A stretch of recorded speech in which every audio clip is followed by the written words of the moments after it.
Salut, salut à vous et bon week-end. Je voudrais partager un sujet avec vous aujourd'hui concernant la culture d'où nous venons en fait. Ce que je voulais dire de plus, c'est quand on se retrouve dans des pays où nous faisons toujours la différence autour de nous, nous devons valoriser notre culture. Et nous devons ne pas avoir honte d'accepter qui nous sommes devant des gens qui ne comprennent pas d'où nous venons en fait. Donc le sujet d'aujourd'hui, c'est beaucoup plus à travers de promouvoir et accepter. Ça ne veut pas dire qu'on accepte tout. Bon, la culture d'où nous venons, nous devons la prendre avec, nous devons la prendre avec beaucoup de... Il faut accepter en fait. Donc c'est ça. Même si on se retrouve à accepter qui nous sommes, parce que ce n'est pas nous qui avons décidé de naître d'un coin du monde, de l'autre coin du monde. C'est c'est Dieu seul qui a décidé que nous sortons de là où nous venons et que tôt ou tard, nous nous retrouvons dans des cultures différentes de là où nous venons. Et c'est ça qui fait la beauté du monde en fait, parce que je me dis, toutes les, toutes les cultures à travers les quatre coins du monde, c'est ça qui donne la fleur du monde, c'est ça qui donne la beauté de, du monde en fait, devant les yeux de Dieu. Et je crois que c'est ça qui apporte toute la diversité de culture, de religion, de, je peux dire aussi de cuisine, ce que chaque culture a comme cuisine. Et c'est ça, et on apprend chaque jour de nouvelles cultures. Ben, ce que je voudrais valoriser aujourd'hui, c'est beaucoup plus de valoriser la culture, notre propre culture. Whatever place we go, on doit être fier de là où nous venons. Nous, on doit être fiers. Il ne faut jamais prendre, même si c'est que là où nous venons, la vie est plus difficile que là où nous sommes actuellement, nous devons valoriser notre culture et prendre ce qui est bon là-bas et apprendre à accepter que nous n'avons pas choisi d'être là. Et si on est né là, c'est pour une raison. Et il n'y a que Dieu qui connaît la raison. Et en grandissant, quand on évolue, on sait pourquoi. Parce que je me dis, tout ce que nous traversons, où on va, des personnes qu'on rencontre, des choses qu'on vit, tout ça ne se fait pas pour rien en fait. C'est-à-dire, chaque chose a une raison. Chaque endroit où Dieu nous amène, c'est pour une raison en fait.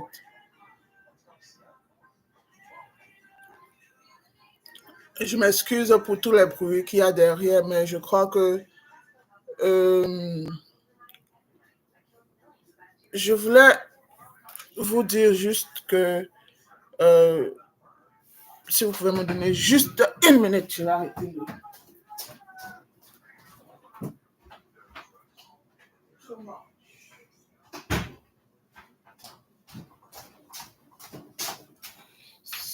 Excusez-moi. Bon, j'espère que maintenant il y aura moins de bruit. Bon, je voulais parler de la culture de chacun, mais moi je parlerai plus de ma culture à moi, d'où je viens particulièrement. Quand on vit là où on a grandi, on prend notre culture pour quelque chose de dévalorisant. Mais quand nous sortons du pays, ou quand nous vivons dans d'autres pays que là où on a grandi, c'est notre culture qui nous identifie en fait. Et c'est difficile à comprendre pour certaines personnes que c'est cette culture qui te donne plus de, je peux dire, qui peut même attirer beaucoup de personnes autour de nous parce qu'ils veulent comprendre de là où nous venons, ce qui se passe, comment les gens vivent, comment... C'est-à-dire, c'est à travers nous qu'ils savent que les gens de tel endroit, c'est comme ça qu'ils sont, les gens de tel endroit, c'est leur façon d'être. Donc, ce qui fait que quand nous... Il faut rester soi-même, en fait. Il faut apprendre de là où nous vivons, de la culture de là où nous sommes, mais il ne faut jamais oublier la culture de là où nous venons. C'est ça qui nous identifie le plus.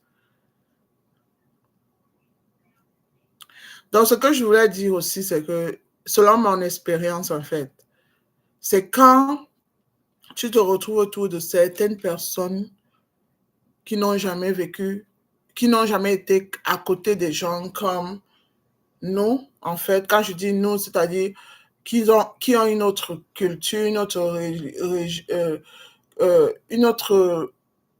dans notre coin du monde où ils ne comprennent, ils n'ont jamais vu quelqu'un qui vient de là où nous sommes. Quand tu es toi-même, ça l'est. C'est un truc qui reste en eux pour toujours. Et ils veulent parfois, ils vont pour faire des recherches, pour savoir exactement à quel niveau et dans quel coin du monde tu sors. Et c'est ça qui les attire le plus. Donc, ce que je voulais dire, c'est que ceux qui pensent que quand tu quittes ton pays ou que quand tu quittes ta culture et que tu retrouves une autre culture ou d'autres personnes qui ont une autre manière de faire les choses, tu veux absolument les copier. C'est, pour moi, je me dis, on peut changer, c'est-à-dire, il faut garder les deux, mais en laissant notre identification. C'est-à-dire qu'on doit savoir que quand quelqu'un parle, par exemple, avec moi, il saura exactement de là où je sors. Il va se poser les questions et ils vont se demander, non, cette personne est différente de nous ici, mais pas de la mauvaise manière. C'est-à-dire la manière de parler, la manière de préparer parfois et même la manière d'agir, en fait. Bon, dans la positivité. Parce que moi, je ne crois pas on doit prendre nos cultures de ce qui n'est pas décent pour amener ailleurs. Donc, mais moi, particulièrement, ce que je vais parler, c'est beaucoup plus quand... C'est vrai que je ne me suis pas habillée en africaine aujourd'hui. Bon, ce que je voulais dire, c'est que j'ai expérimenté quelque chose. Quand nous portons nos vêtements africains, quand nous portons nos vêtements africains et quand on est autour des étrangers, en fait, ils sont très... C'est-à-dire, pour eux, c'est comme si tout le monde est attiré par ta manière de t'habiller. C'est-à-dire, même si tu es la seule personne qui t'habille comme ça et que les autres sont habillés différemment, tu vas voir, tout le monde sera capturé par ça. Beaucoup plus. Et à un moment, il y aura des personnes qui viendront vers toi pour te demander, ils veulent savoir, et ils auront toujours des compliments. Oh, j'adore ce que tu as porté. Oh, j'aime bien. C'est-à-dire, même des tresses. Quand on se fait des tresses à la façon du pays, par exemple des rastas, des cheveux, des nattes, des renversés, c'est là où tu vas les voir fascinés. Mais si on voudrait tellement les copier, je crois que, un, ils ne comprennent rien. Et parfois, ils se disent, mais c'est pas qu'ils vont venir vers nous nous dire, mais dans leur, euh, dans leur attitude, vous allez comprendre que rien ne les fascine en fait. Mais le jour que tu te décides à être toi-même, même dans ta façon de parler, ta façon de faire les choses, être toi. Parce que je me dis que c'est ça qui attire beaucoup de choses. Surtout quand tu es à l'extérieur de ton pays. Tu dois être toi. Tu ne dois pas chercher à copier les mêmes choses que les autres font. Mais peut-être dans la positivité. Quand je dis toi, c'est quoi? L'habillement. Le jour que tu veux t'habiller en africain, tu le fais. Le jour que tu veux t'habiller comme les gens de là où tu es, c'est pas mal de le faire. Mais je vous dis, même quand tu vas faire des achats, si tu es habillé en africain, c'est tout le monde. C'est-à-dire, tout le monde se retourne pour regarder que, oh, cette personne, oh, c'est joli. Parce que ils n'ont, la plupart même, ce sont des gens qui n'ont jamais vraiment eu la chance de côtoyer des gens qui sortent de l'extérieur. Non, mais ça les fascine beaucoup plus. Et c'est ça qui est bien dans certains pays où il y a beaucoup de différentes personnes venant des quatre coins du monde, en fait. C'est-à-dire la culture est vraiment importante. Vous allez voir les Chinois, vous allez voir les Indiens, vous allez voir les Mexicains, vous allez voir les Américains, vous allez voir les Européens. Vous allez, tout ça, quand ça vient ensemble, chacun valorise sa culture. C'est ça qui fait la beauté. Et accepter qui on est. Ne jamais avoir honte de dire à quelqu'un que je sors de tel pays. Que ce soit un pays où on se dit, oh, comme ce que je déplore le plus, c'est un, certains pays sont toujours en train de montrer la face sombre de certains pays. C'est ce que je n'aime pas. Par exemple, ils vont toujours montrer, par exemple, des enfants qui meurent de faim, des enfants qui souffrent, les enfants qui... C'est-à-dire, ce que moi je dis souvent à certaines personnes que je rencontre, parce que parfois on te demande, oh, tu vis en Afrique, tu es africain et tu vis avec des singes et des lions et des... Je leur ai dit, c'est vrai qu'il y a tout ça là-bas, mais c'est pas que ça en fait. En Afrique, il y a plein de bonnes choses. Il y a plein de choses. Il y a, il y a plusieurs diversités de choses. La culture, l'habillement, la danse, des maisons.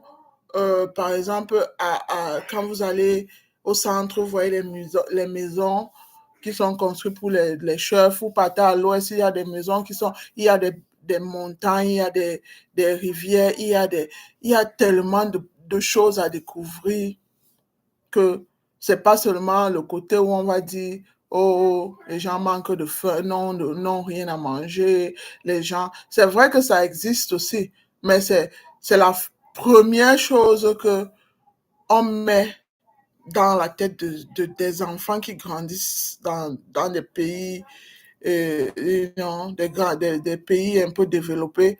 C'est comme si ils ne veulent même pas aller un peu chercher ce qui se passe ailleurs. On les a déjà mis une idée dans la tête. Par exemple, oh, en Afrique, les gens souffrent tellement, ils manquent même de quoi manger. Oh, les gens vivent dans la brousse avec des animaux. Oh, les gens, dans leur tête, ils n'imaginent même pas certains. Bon, je ne peux pas dire tout. Et surtout quand vous posez les questions aux enfants, parce que moi, je suis plus à côté des enfants. C'est-à-dire, il y a des enfants, par exemple, même des Noirs américains qui, parfois, ou des Blancs, parfois, quand tu lui dis que je suis originaire d'Afrique, la première question, c'est que ils sont d'abord surpris. Et la première question, c'est que est-ce que vous vivez avec les animaux, les serpents et tout ça, et tout ça, et tout ça. À un moment, tu leur dis, allez un peu taper Google et vous voyez un peu des images de l'Afrique. L'Afrique, c'est pas toujours... Je les explique parfois, je dis, en Afrique, il y a des villes comme ailleurs. En Afrique, il y a des gens riches qui ont des immeubles. En Afrique, il y a les gens très pauvres aussi. En Afrique, il y a des gens qui vont dans des champs pour essayer de se battre. Et en Afrique, il y a des docteurs, il y a des gens qui ont fait des études, il y a des gens qui, you know, mais je crois que c'est parce qu'ils n'ont rien à foutre avec parfois de là où nous sortons, parce que nous sommes toujours en train de ne pas montrer nos valeurs, parce que dans des pays comme où je suis, il y a des grands docteurs qui viennent de l'Afrique, ben on ne les valorise pas. Et je me dis que l'intelligence africaine doit être un peu valorisée parce que on doit se mélanger avec tout le monde qui vient de partout. Mais parfois, il faut montrer sa valeur et vanter même d'où on sort. Il faut vanter parce que c'est comme si on veut dire à Dieu qu'on n'est pas content d'avoir, que Dieu ait fait que nous venons de tel endroit. Non. Malgré les hauts et les bas, malgré les difficultés de certains pays, nous devons toujours avoir cette, comme on dit, oui, grateful. Je suis content de Dieu de m'avoir fait venir de là où je sors. Et même s'il m'a ramené ailleurs, c'est pour une raison aussi. C'est pour montrer ta culture, c'est pour montrer que les gens qui vivent de là où tu viens, c'est comme ça, c'est l'exemple que nous devons montrer dans les attitudes, dans le travail, dans le comportement, dans le respect et même dans l'amour que nous avons. C'est pour ça que vous allez constater que beaucoup d'étrangers, en fait, surtout là où je suis, les Américains, ils ne comprennent pas parce qu'ils ont un autre côté de l'Afrique. Ils ne comprennent pas pourquoi les Africains sont toujours joyeux. C'est-à-dire, nous, malgré, même si on n'a rien, on a cette joie de vivre intérieure. On a ça. C'est-à-dire, rien ne peut, rien ne nous, c'est-à-dire, même si on tombe, même si on rate quoi, même si on fait quoi, quand on veut, on se relève et on garde le sourire et on a, on a une force morale que les autres personnes n'ont pas. C'est-à-dire, on est capable de sourire même devant un malheur parce que on a déjà un mindset. La joie pour l'Africain, c'est dans le cœur, c'est dans le sang, c'est dans le mental. C'est-à-dire, nous, on n'a pas besoin d'attendre quand on vit bien pour être joyeux. On est joyeux à tout moment. Parfois, ils se demandent, mais on est toujours en train. Par exemple, un des patrons que j'avais m'expliquait il avait un employé qui venait de l'Afrique. Mais que cet employé, quand il travaille, bon, il voyait ça à travers les caméras. Quand il travaille, il regarde ses caméras, comment l'employé venant de l'Afrique travaille. Il travaille, il danse, il fait ses choses, il danse, mais il fait du bon boulot, mais en dansant, en fait. But, tu vas voir les gens ici, là où je suis, bon, dans le pays où je suis, la plupart, ceux qui font des boulots, ils vont au travail avec un visage attaché. Ils sont même pas encore, ils ne se rendent même pas compte des grâces qu'ils ont dans un pays qui les offre tout. Mais nous qui sortons d'ailleurs, quand on arrive ici, on travaille comme des fous, c'est vrai. Mais on est content de ce que nous avons et nous continuons, nous nous battons chaque jour, on se lève chaque jour. C'est-à-dire, on a une force dans la tête qui nous fait. C'est pour ça que je me dis toujours que si, bon, je ne dis pas que Dieu n'a pas fait, bon, si on avait cette chance en Afrique de développer nos pays comme dans d'autres pays, les Africains sont des grands bosseurs. Les Africains, ce sont des gens qui... C'est-à-dire qu'un Africain, spécialement, bon, il y a certains pays, ben, moi je dis, ce que je vois où je suis, les Africains sont des bosseurs. Ils bossent et en même temps, ils ont cette joie.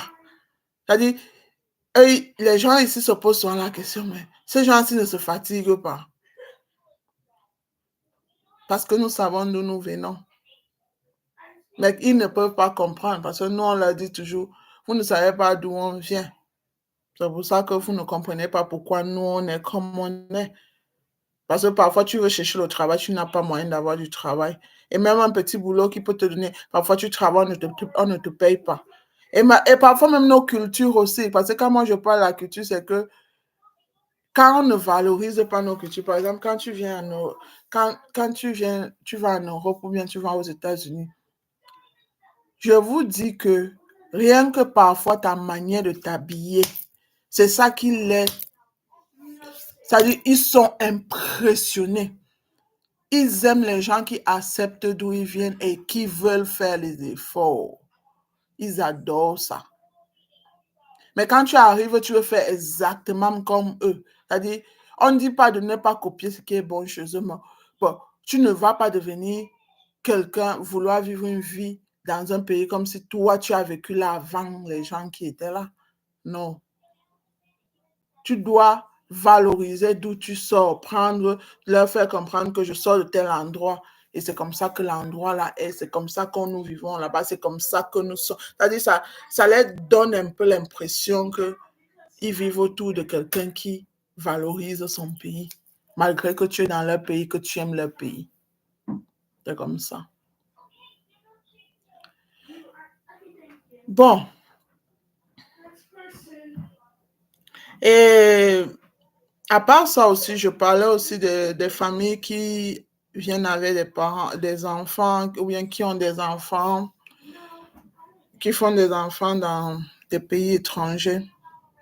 Ne jamais, ne jamais ne pas leur parler de là où ils viennent.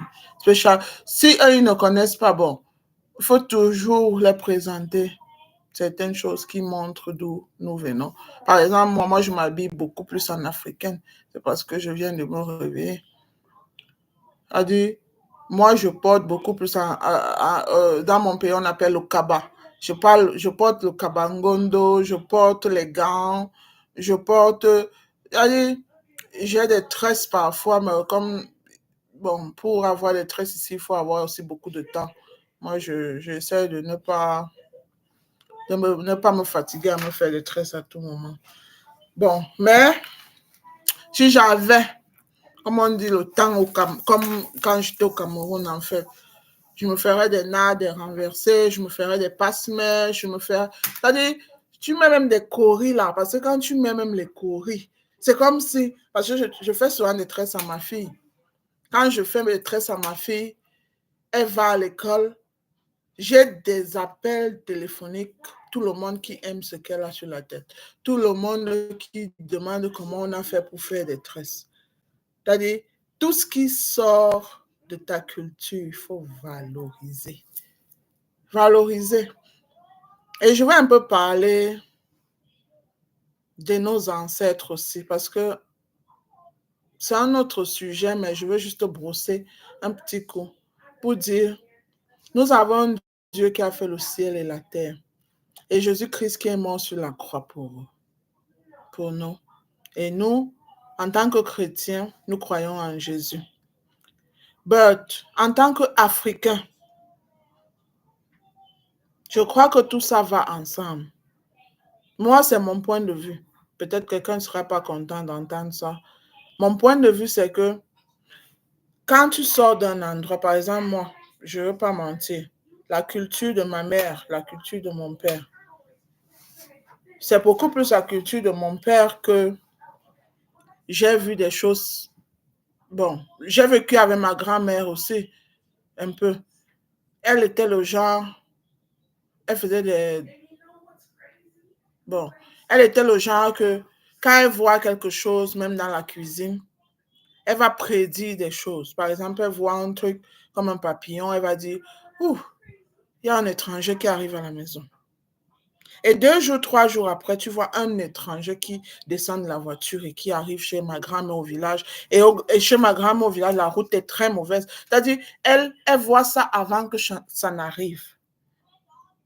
Et c'est pas que je vais dire que c'était pas quelqu'un qui avait un bon cœur. C'est quelqu'un qui était je peux dire, pour moi, c'est un exemple à suivre en fait. De deux, si elle voit par exemple, on est au champ, parce que voilà un autre exemple. Je suis au champ avec ma grand-mère. On est en train de cultiver les champs avec les roues là, comme on fait au village là, on fait les sillons, on fait les trucs. Subitement, ma grand-mère voit une grenouille qui saute sur les herbes. Elle dit, oh my. Elle dit, oh, il y a quelqu'un dans la famille qui est enceinte.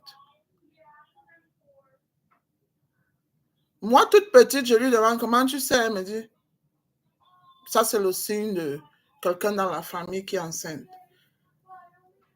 Je vous jure que en tout, un mois ou 2 mois, 2 semaines, on a les nouvelles d'une personne de la famille. Quand je dis famille, c'est la famille la plus proche, c'est-à-dire le même sang et tout.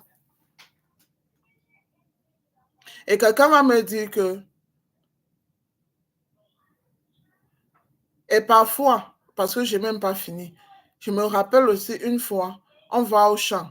Ma grand-mère se réveille le matin parce qu'on allait passer les congés constamment au village. Ma grand-mère, on se lève à 5 heures du matin, je crois 4 heures, avec les gouttes de pluie sur les herbes. Là, déjà, tu te lèves le matin, tu es fatigué, mais tu as les yeux, le sommeil. Et après, on porte pour vous essayez de vous habiller couvert avec plusieurs habits en vous, la tête couverte. Vous entrez dans la brousse qui n'a pas de route. C'est-à-dire, la route est tellement étroite que. Et tu as même, dès que l'herbe te touche, le froid. Moi, j'ai vécu ça. Et quand on va au champ, 4h, 4h30, 5h, on est déjà au champ, ou bien 6h. On a commencé à faire des arachides, essayer de faire ceci, ça, de faire cela. Et après, quand on finit, on peut manger quelque chose parce qu'elle ramenait toujours Parfois, on se met même à manger les arachides quand on est en train de récolter.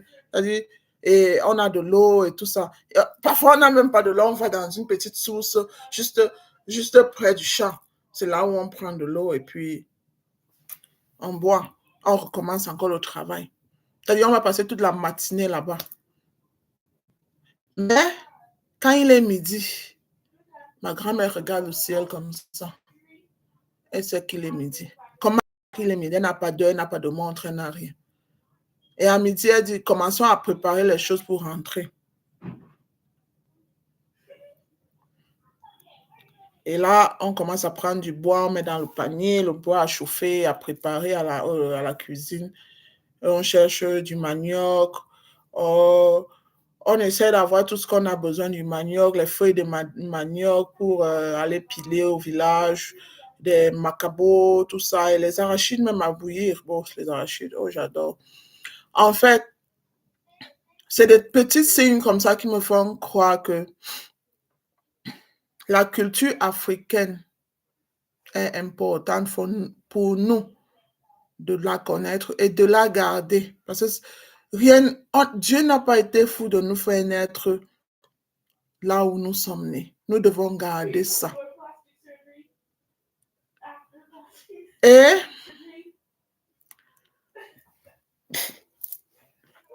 pardon, il y a ma fille qui fait trop de bruit là. Bon, et à part ça, je me rappelle une fois aussi, mon grand-père, père à son âme, il est décédé. Je pense à lui aujourd'hui parce que ce grand-père, il m'aimait tellement. Et je sais pas, quand j'étais toute petite, j'avais une histoire avec lui où chaque fois qu'il me regardait, il me dit, tu vas aller trop loin. Je sais pas pourquoi, il me disait toujours ça. C'est là où je comprends que en lui, il voyait quelque chose en moi, en fait. C'est-à-dire, mon grand-père, quand il voyait ses petits-fils venir vers lui, c'est comme si ça ne lui disait rien, en fait. Mais quand il me voyait constamment, il avait ce regard, quand il me regardait comme s'il voulait me dire quelque chose. Oh, je vais oublier. Il me disait, voilà, c'est revenu. Oh, mon grand-père. Il me disait, avec tes gros yeux, voilà. Je vais exactement vous dire, c'est amusant, mais c'est quelque chose à partager en fait. Il me dit, avec tes gros yeux d'amour, ne me regarde plus avec ces gros yeux-là. Et quand je le regarde, il se met à sourire. Ça dit rien que son sourire là, ça disait tout en fait. Il était, quand il arrive même en ville, je ne sais pas pourquoi je parle de lui. Quand il arrivait en ville, si je suis peut-être, il est peut-être chez une de mes tantes qui est loin de là où je vis, il va, il va prendre le taxi même 2 jours après pour venir me rendre visite chez ma mère. Et quand il arrive, il me dit, accompagne-moi quelque part. Il aimait bien boire ce qu'on appelle le hala. C'est-à-dire, on va entrer dans le village. On va entrer pas dans le village, on va entrer dans les sous-quartiers de mon quartier, là-bas où je vivais. Et j'étais tellement étonnée parce qu'il savait exactement où on vend ce qu'il buvait en fait. Et on va passer toute la journée là, il quitte de là à là, il quitte de là à là, il m'arrête pas à la main. C'est-à-dire, ça c'est un souvenir que je... Et mon grand-père en question aussi, il me disait, au fond de moi, quand je le vois, je dis, il avait un esprit spirituel très fort. C'est-à-dire, c'est pour ça que je dis souvent aux gens qu'il ne faut jamais qu'on oublie nos cultures parce que la culture africaine, spécialement celle de nos villages, quand on avait nos grands-parents, essayons un peu de voir comment ces gens-là vivaient. Ces gens-là vivaient.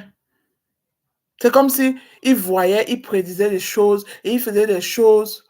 Et c'est là où je me demande aussi que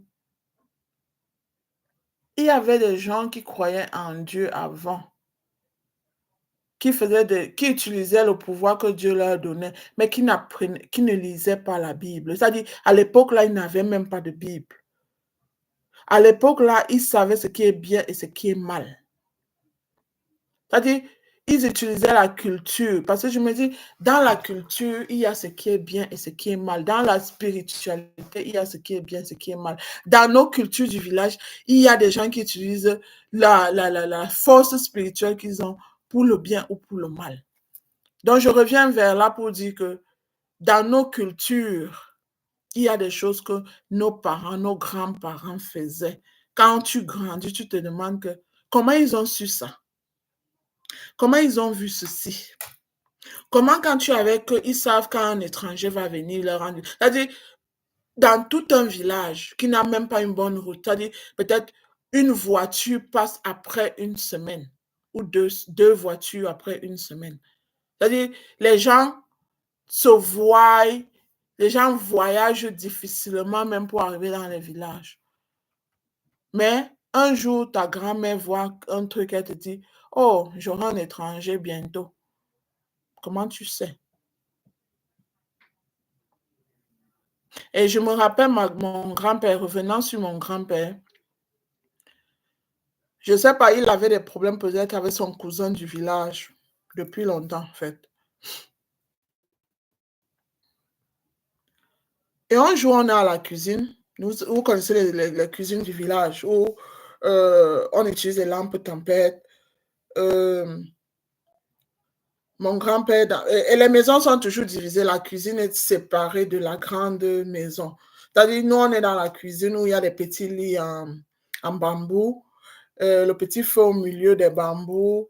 Et ils avaient toujours une tente là où en dessous du feu, où on mettait les poissons secs, on mettait des trucs, en fait, pour sécher les choses, pour sécher les poissons, conserver la nourriture, en fait. Et ma grand-mère, constamment, est couchée sur les lits en bambou, là. Et il n'y a pas de lumière. Nous utilisons la lumière venant du feu en bois. Et nous avons une petite lampe, là, quelque part, ou si tu veux. Et je me rappelle, nous avons aussi une étagère en bambou où on met plusieurs tôles de bambou et on faisait la vaisselle et on faisait tout. C'est-à-dire, la petite vie du village où les gens, il n'y a rien qui prouve, il n'y a rien de... C'est-à-dire, la vie est différente en fait, mais les gens sont heureux. Hmm? Ce que je veux dire, c'est que je me rappelle mon grand-père le soir, dans cette soirée-là, on était là, peut-être il était 22 heures. Mon grand-père arrive, il est dans son salon, il revient vers la cuisine, il vient dans l'autre pièce dans la cuisine. Il nous dit que lui, il va se coucher. Il va se coucher. Ma grand-mère reste avec nous là. À partir de 22 heures, je crois, on commence à fermer les premières portes de la cuisine, en fait.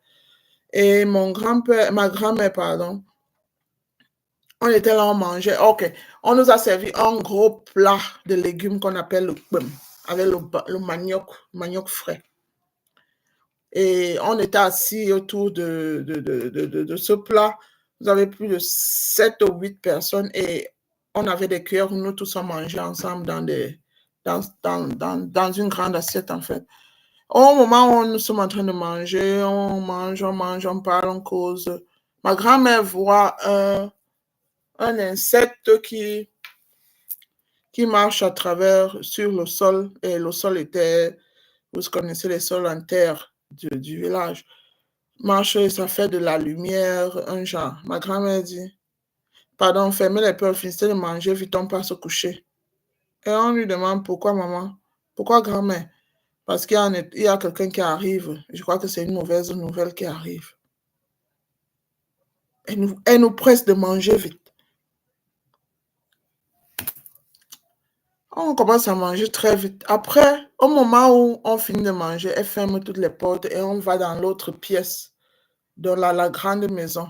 On va là-bas et au niveau, quand on était déjà vers la porte de la grande maison, on fermait déjà, on était déjà à l'intérieur. C'est là où on entend l'oncle, le cousin de mon grand-père qui vient, donc il marchait à travers, au bord de la route, il criait le nom de mon grand-père. Il criait le nom de mon grand-père comme s'il est très fâché contre lui. Il dit, je vais te tuer, je vais te tuer, je vais te tuer, je vais te tuer. Tu me cherches trop de problèmes. Je suis fatigué, je suis fatigué. Tu es où? Tu dois te réveiller. Et ma grand-mère dit, allez vous coucher tout le monde, pardon, parce que c'est pas bon. Le gars est venu là. Il a commencé à taper la porte de la cuisine. Il a tapé pendant des heures et des heures. Donc, ce que je voulais dire, c'est qu'il y a beaucoup de choses. Et je peux un peu expliquer même du côté de ma grand-mère, mon père, en fait, parce que mon père et ma mère ont une autre culture.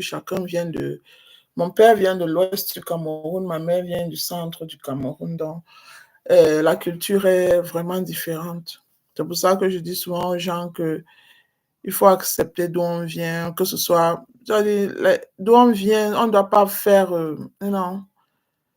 On apprend tout, de partout nous venons. Du côté de mon père, ma grand-mère, over there, elle, elle était le genre, il y avait des gens qui venaient là quand ils ont des petites maladies, elle les soignait. Et quand tu veux partir, rentrer en ville, elle avait des choses qu'elle faisait que quand tu rentres en ville, tu te poses la question pourquoi elle te fait ça en fait. Et dès qu'elle te fait ça, c'est comme si elle voulait te protéger, elle voulait se rassurer que tu vas et que tu vives dans la paix en fait. C'est-à-dire, elle te protège d'une manière ou d'une autre. C'est pour ça que je me dis que nos ancêtres, en fait, moi je crois aux ancêtres. Je crois en Jésus-Christ. Mais je crois aussi que ceux qui sont partis au-delà ont une pensée pour nous là-bas. Et il veille sur nous aussi, mais c'est Jésus-Christ qui est le seul chemin. C'est-à-dire, les autres chemins peuvent nous amener vers là. Mais on doit d'abord mettre Jésus-Christ. Et en plus de ça, nous devons aussi savoir que quand tu as Jésus-Christ, tout le monde, c'est-à-dire, si c'est les esprits négatifs, parce que je me dis que même dans la culture africaine, tout ce qu'on fait comme culture, les traditions que nous avons, si tu utilises la tradition pour le négatif, c'est là où c'est pas bon. Si tu utilises la tradition dans la positivité, ne jamais penser mal de l'autre. Même Dieu, là, il agit. Donc, je veux dire que ceux qui disent qu'il faut juste aller À l'église, il faut. Je me dis qu'à l'église, il y a des bonnes personnes, il y a des mauvaises personnes. Dans la culture de là où nous venons et les cultures d'où nous venons, il y a des gens qui prennent la culture pour le bon et ceux qui prennent pour les mauvaises choses. Il faut savoir juste avoir euh,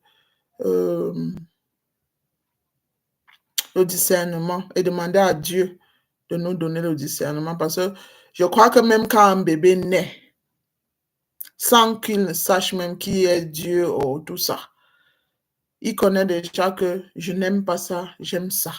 Ou bien tu lui fais du mal, il sait déjà que ça c'est le mal, ça c'est le bien. C'est-à-dire le mal n'est pas quelque chose que quelqu'un ne connaît pas. Quand tu sors et que tu viens dans ce monde, tu connais déjà ce qui est bien, ce qui est mauvais. Et c'est pour ça que je me dis qu'avant, nos ancêtres n'avaient pas la Bible. C'est-à-dire, parfois même, on peut me dire que s'ils avaient la Bible, est-ce qu'ils connaissaient lire? Pourquoi on disait que oh, tout ce qui est dans la Bible, c'est ce que les gens ont toujours respecté. Je me dis que dans la culture, c'est-à-dire même les pygmées comme ça, là, ceux qui vivent dans des brousses et qui n'ont jamais, ils connaissent quand quelque chose est bon et qui est mauvais. Quand tu utilises la culture africaine ou bien la spiritualité africaine pour faire du mal, ça se retourne contre toi. Et tu connais que tu es en train de faire du mal. Mais si tu utilises pour aider les gens ou aider ta famille ou pour... I don't know.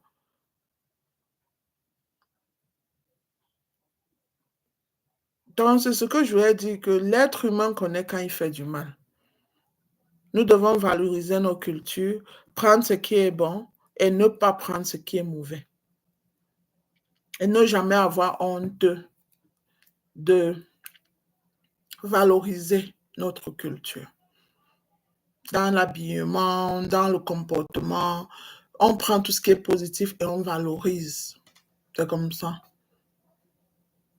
Être fier de là où on sort, parce que Dieu n'est pas fou. Il sait pourquoi il nous fait venir de tel endroit et il nous ramène à tel endroit. Parce qu'il n'y a que lui qui sait pourquoi il le fait. Il n'y a que Jésus-Christ qui sait. Il n'y a que Dieu qui sait, qui t'enlève d'un pays à un autre. Et parfois, ce n'est pas quelque chose que tu planifies. C'est comme si ça a été planifié par Dieu, mais il ne t'a jamais montré. But, à travers toi, les autres vont comprendre d'où tu sors. C'est pour ça qu'on doit faire attention. On doit faire l'effort de promouvoir le positif de la culture que nous avons. Mais en même temps, ne jamais abandonner sa culture parce que tu te retrouves dans un endroit où tu veux absolument devenir comme les autres et oublier d'où tu sors. I don't know si je parle à quelqu'un. Donc, we need to be happy for the place we come from. Because God knows why He brings us on different place and why we need to show the happiness for this life every day. Don't be ashamed. Don't ever be ashamed for the place you come from. You need to just take what is good there and share. Share with people and maybe behave the right way. They need to know you have a culture and you can just, you can just change your personality and be somebody else. Donc, je voulais partager ça parce que certains se disent que quand tu arrives dans d'autres pays, tu dois être quelqu'un d'autre. Non. Tu dois accepter, apprendre la culture de là où tu es, mais tu ne dois pas oublier complètement d'où tu viens. C'est la partie où je voulais parler que n'ayez jamais honte de... Il faut jamais honte de porter tes bijoux africains, faire tes tresses, parce que c'est ça. C'est ça la base de tout. C'est là où tu sais d'où tu sors. Moi-même ici, c'est vrai que je ne valorise pas ça pour le moment, mais je vous dis, chaque jour, moi, je m'habille. La plupart des temps, spécialement quand c'est l'été, moi, je porte mes cabas. Moi, je porte mes... C'est-à-dire même... Et quand tu t'habilles comme ça, c'est comme si même dans ton lieu de service, tout le monde dit « Waouh! Waouh! » C'est-à-dire accepter qui tu es. C'est ça que Dieu nous a donné. On doit accepter d'où nous venons. Ne jamais penser que d'où nous venons, c'est le calvaire. Même si c'est le calvaire, Dieu n'a pas été fou. Pourquoi il t'a fait venir de là?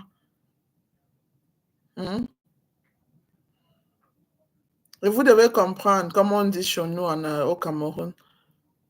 Au Cameroun, que tu aies l'argent, que tu n'aies pas, que tu sois, je ne sais pas, on a cette joie de vivre intérieur et on est fier parfois de là où nous venons. C'est-à-dire partout où nous allons, même comme il faut éviter de faire certaines choses. C'est-à-dire, il faut être fier de ce que Dieu nous donne. Et je crois que c'est pour ça que Dieu nous bénit partout où nous allons.